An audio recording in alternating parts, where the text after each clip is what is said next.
I'm Beth and I'm from the Twinkl Private Tutors team. So I'm going to be running your session tonight. Another little bit of housekeeping I just wanted to point you to. So if you've managed to find the bar at the bottom, there is one with a little smiley face on it as well. If you click on that one, you can react with emojis to what I'm saying, or there are some interactive parts as well. Nothing too scary, I promise. But if you do want to get involved, it's great. Also in the chat, if you want to share any of your own tips or any advice, I know with the 11 plus in particular, it is regional as well. So sometimes we are going to have to keep this quite generic in terms of what we cover.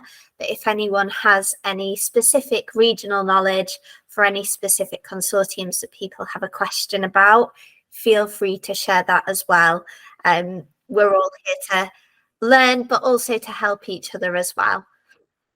If you could remain muted just throughout the session, that does help to limit any background noise. And I know lots of people have found the camera already. So we're going to cover quite a lot today in the next hour, including your questions as well. So we'll do a little bit of an overview of the 11 plus and what those 4 main areas are that children might be tested on. We're going to look at the different exam boards and the 2 key differences between them. We'll go through a little bit of an 11 plus tutor checklist and think about what children need to know. We'll have some ideas and a session to share on how to structure an 11 plus session. Obviously, there is no right and wrong way. It is completely up to you how you structure your sessions, but it can be nice to hear what other people are doing and just have a bit of a starting place. We're going to look at some other avenues within 11 plus tutoring, and then also we'll round up with some recommended resources as well. Please don't worry if you don't manage to make note of the resources or click on them during the session. A document will be sent out after the session with all of the links on it as well. So if there's anything that you found really useful and you can't quite remember the title of it or where you'd find it, please don't worry, because these will all be sent out afterwards as well. So to get started, we're going to do some of these reactions. So do you already tutor for the 11 plus? So we've had a yes, a no, a yes, a no. Oh, a good mix. So we've got a few people that haven't, and that's absolutely fine. It's just so that we've got an idea. But those of you that have, as I said, if you've got any tips you want to share yourself as we go through, feel free to use the chat function, just as you can ask questions in there as well as we go.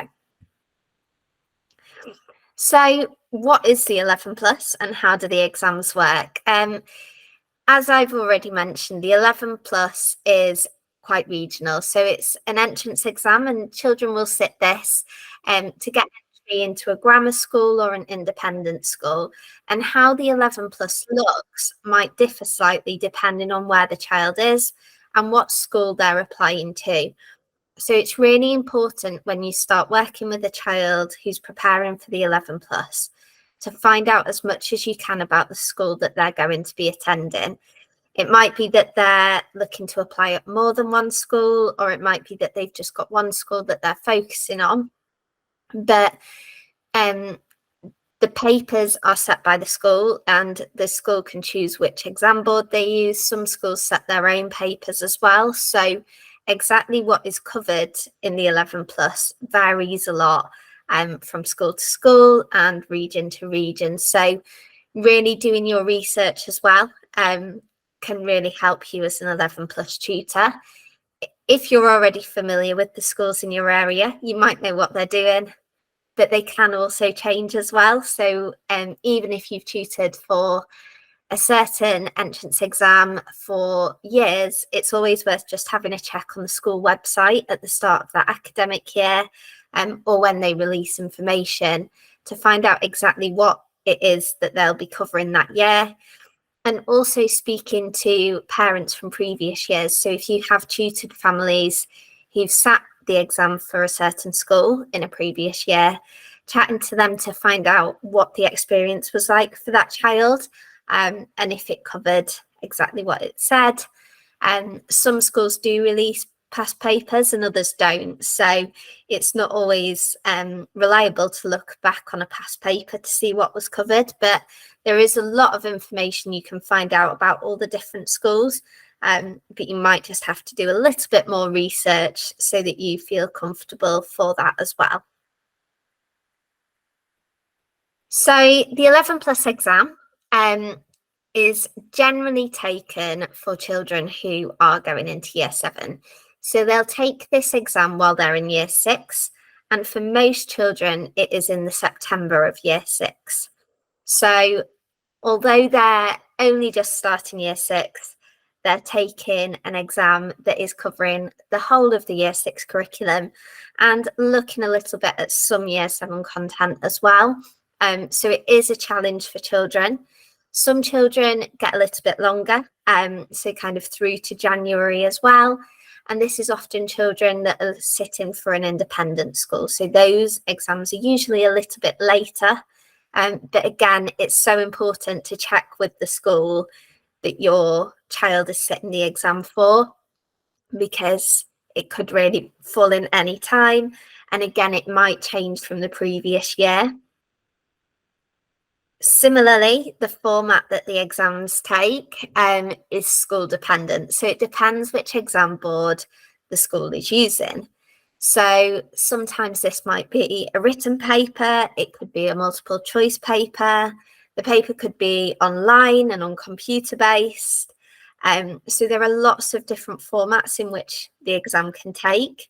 So again, it's really important to get as much information as you can to help the children you're working with prepare as best they can for the exam that they will be sitting. With independent schools, they can choose to follow one of the exam boards and follow the format there, or they can create their own papers or have papers written for them. So again, these can differ quite a lot to the papers that are being taken for the grammar schools, and they can also sometimes include interviews between the children and perhaps the head teacher to get to know them a little bit better as well. So there are lots of different areas that you might want to prepare a child for in terms of them sitting their 11 plus exam. It's the first time really they'll have sat an exam before. So thinking about that exam technique and really giving them chance to do their best in the exam with the content that they've learned. So generally speaking, there are 4 key areas that the 11 plus covers. So these are English, maths, verbal reasoning and non-verbal reasoning. So the English and maths, as I said before, has overlap with the national curriculum and what they've been learning in school, whereas verbal and non-verbal reasoning are quite different. They're things that the children might not have come across before, and also that their parents might not have come across before as well. So they're often the areas that children find more challenging because they're brand new and they don't always know how to approach those questions.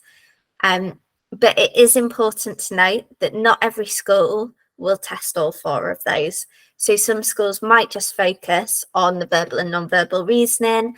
Other schools might cover all 4.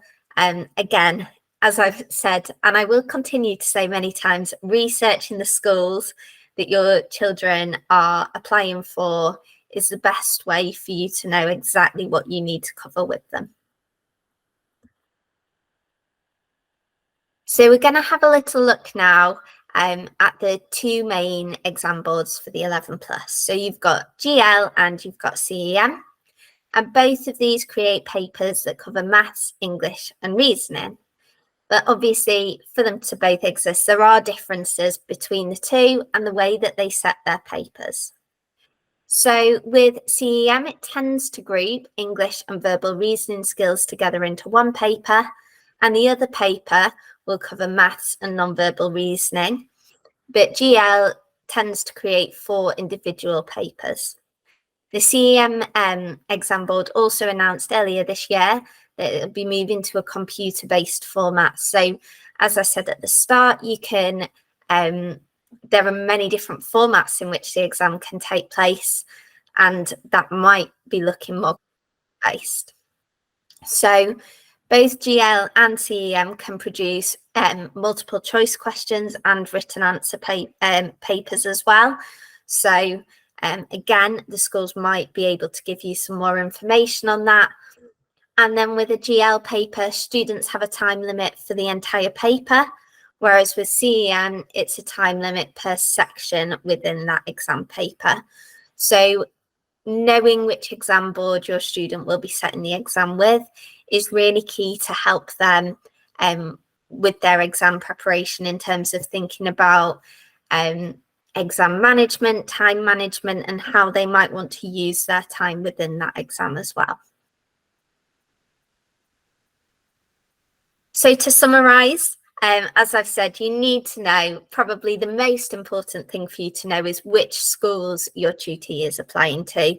By knowing which schools they're aiming to gain admittance to, you can really make sure that you tailor it to them and that you're able to work on the areas that they need to complete those sessions. You need to know when the school is holding the exam. If your school is holding it in September, you're going to have to work maybe through things a little bit quicker or at a slightly different pace. Whereas if it is an independent school or a school that's using the exams in January or December, you might have a little bit longer to work through those topics. Again, knowing which exam board the school will be using, and if it's an independent school, whether they're actually having their own papers as well, and what subjects the school will be testing as well. So by knowing all of these things, you can give your student the best chance by really being able to just tutor them with the content they need to know. If they're not covering non-verbal reasoning, it might still be something that you want to touch on just in case the school changes last minute. However, you're not going to dedicate as much time to non-verbal reasoning if it's not something they're going to need to know. You want to help them with those areas that they need to really understand for the exam that they'll be sitting. So when I created these slides, our landing page was looking slightly different. We have had an update now though. However, we've got a tutor area on the Twinkl site, which you might not have seen before. So if you are logged in as a tutor, on your top bar here where the first red arrow is pointing, there is a button that says tutor. And when you click on that, it will take you straight through to our tutor landing page. We do have a section with useful links, and there you'll find some blogs. We've got lots of useful 11+ blogs. These might be useful if you're wanting to do a little bit further reading about the types and the two different exam boards and what the differences of those might be.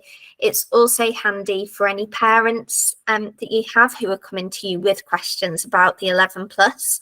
Sometimes parents can feel uncertain. They don't know much about it. If it's the first child they have that's been sitting this exam, they might have only encountered the 11+ by their child actually trying to get into this school. So they might have questions, and actually that can be quite time consuming for you as a tutor as well, to give the parent the time they need to go through this. So having the direction to point them in can also be really helpful, just to give them that bit of reassurance and that bit of support that they might need as well to find out a little bit more.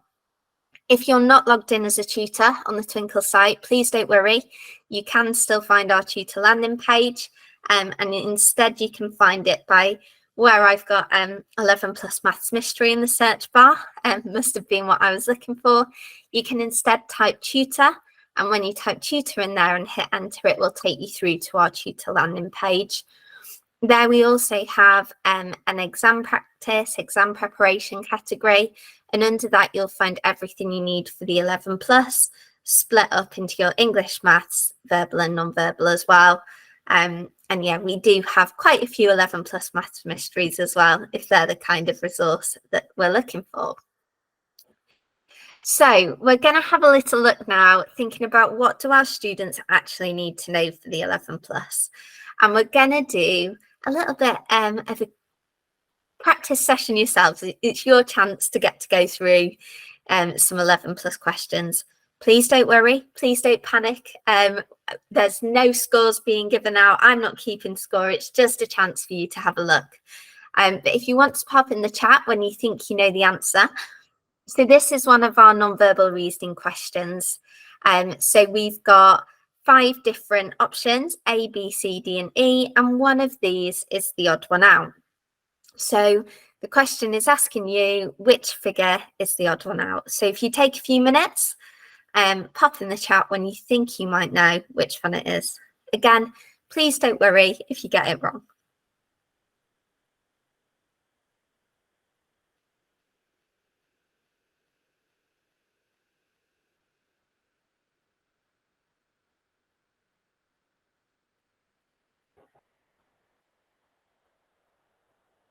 Is anyone feeling brave enough? We've got a couple of E's coming through. Yeah. Perfect. Yes. So E is our correct answer. So E is our odd one out. And what you're looking for in non-verbal reasoning questions is you're looking for similarities within the shapes. So on options A to D, you can see that the black circle isn't touching the biggest shape and the biggest rectangle there. However, in E, the black circle is overlapping with that larger rectangle. So that is the odd one out because there is a difference in the pattern.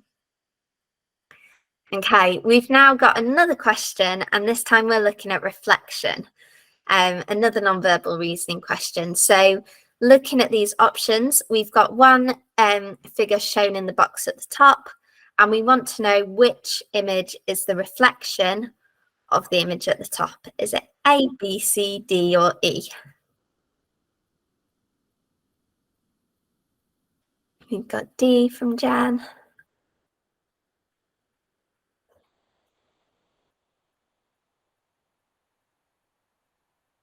Perfect. Another D. Yeah, so our answer is D. Again, similar to working with reflections in an area of maths, you're looking at having that line of symmetry and kind of what it would look like on the other side. With the 11 plus questions, the diagrams, the images are a little bit more complex. So that is where the challenge comes for these questions.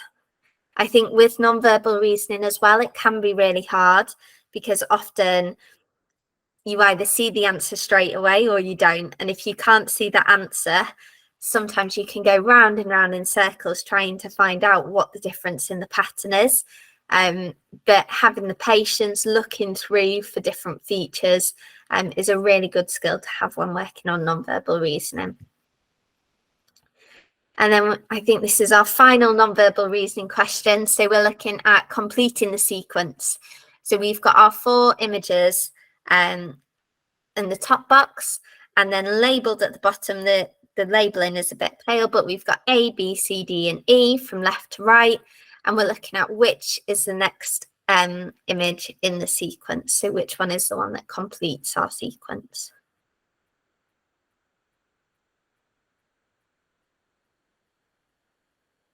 We've got an A.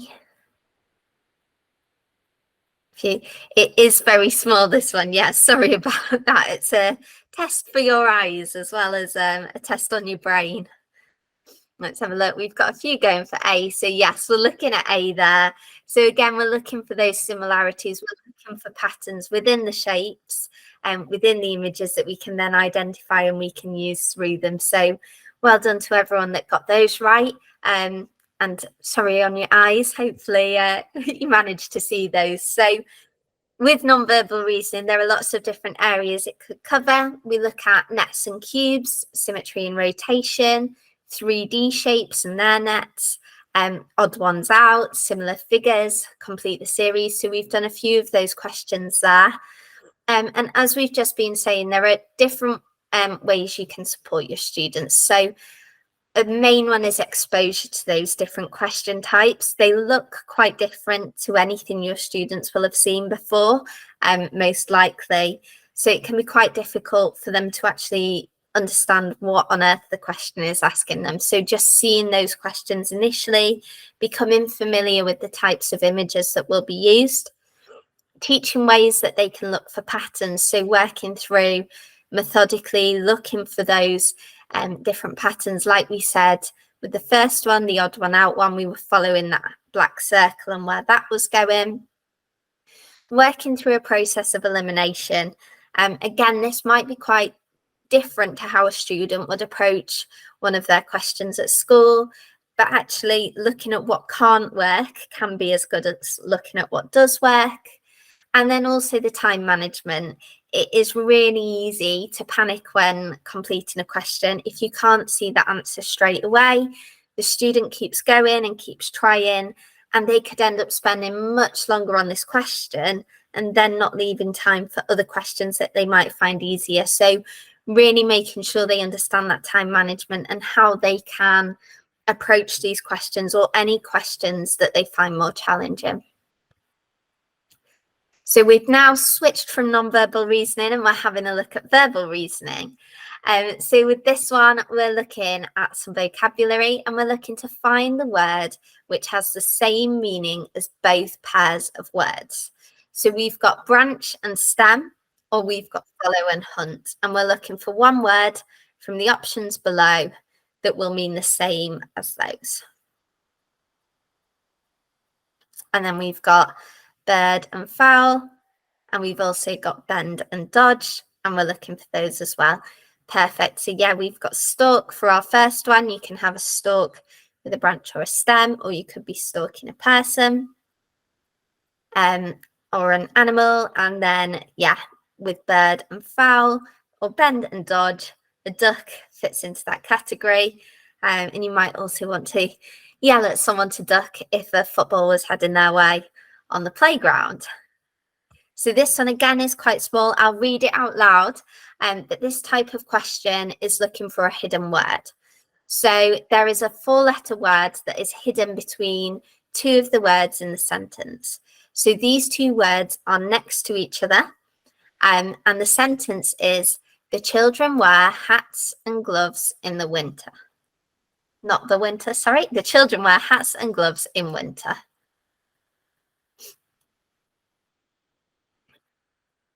Sand, yeah.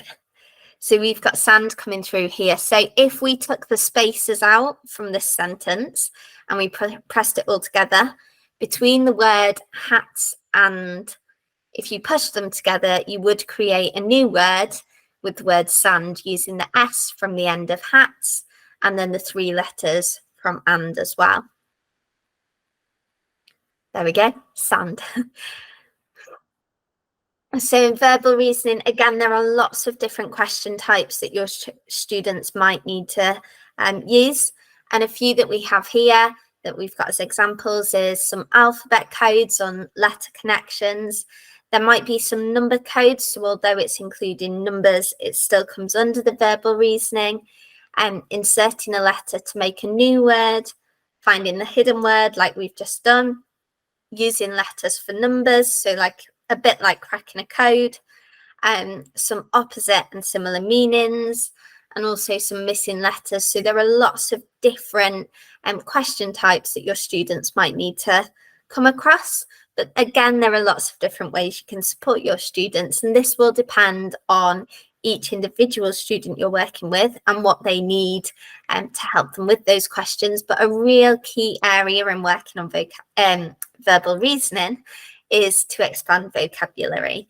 And by expanding vocabulary, this can really help. A lot of our verbal reasoning questions involve some quite complex vocabulary if we're looking at opposite and similar meanings, but we've got those more challenging words. A student needs to have that vocabulary and understand what it means rather than just recognizing a word to be able to identify the opposite. We also need students to understand how to use the alphabet and use number lines, and also understanding the relationship between those. So if we've got letters that are moving on by a certain number, being able to identify those patterns. As I said as well, there are some math skills that are required for verbal reasoning. So if you're working with number codes, or if you have any kind of code type questions, you might be needing to add on in number sequences. And again, time management.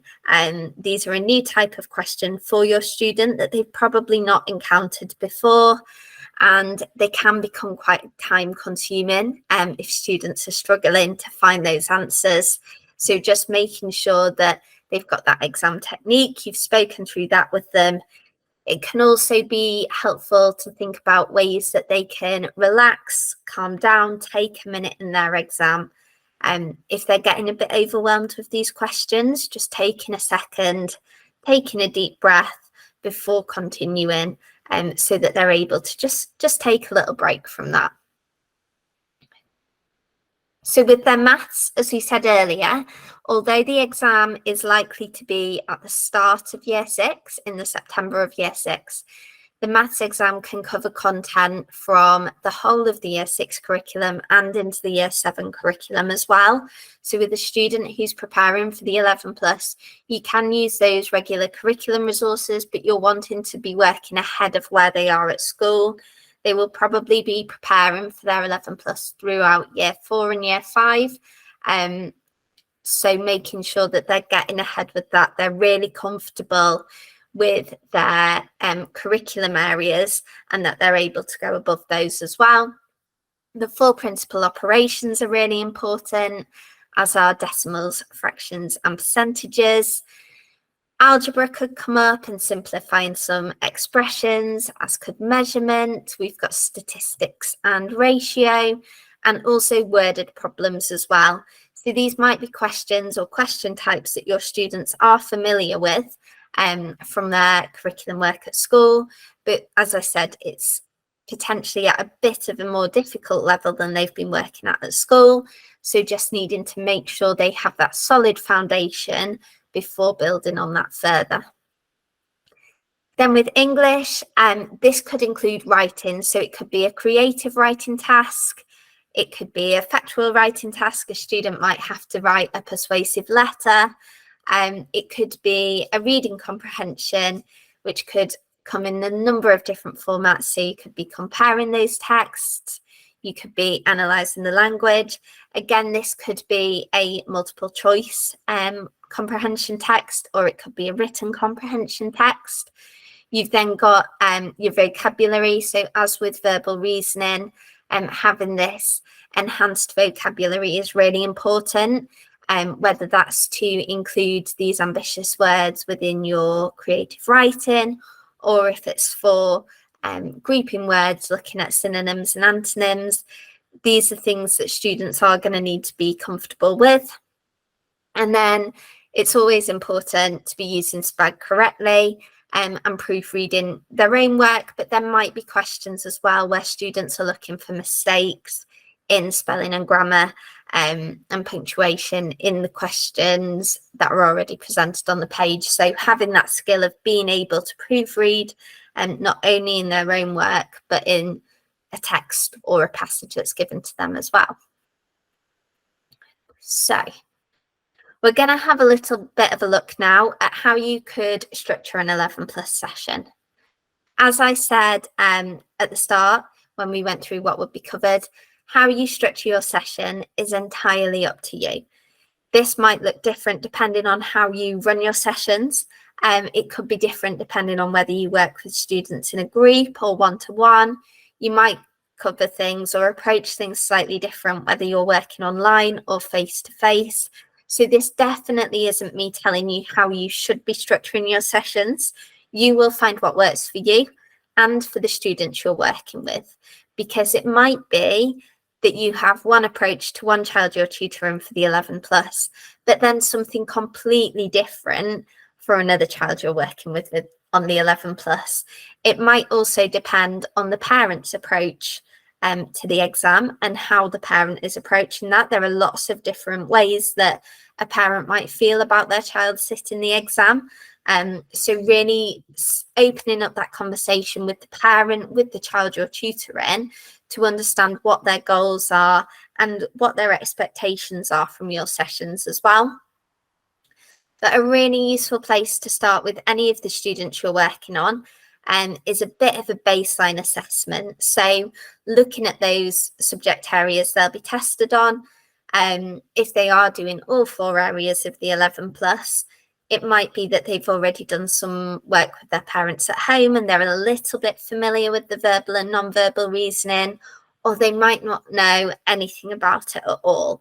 And to have that initial assessment, that initial baseline, to know where they're at, not only does it allow you to understand what areas you need to work on with them throughout their tuition sessions with you, it also allows you to be able to demonstrate that progress to their parents as well.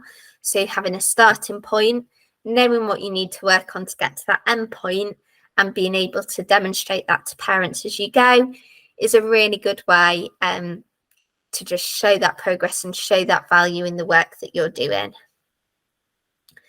So a warm-up activity is always a nice way to start your sessions. It might be a topic that a student's done before, or it could be that you're introducing something new.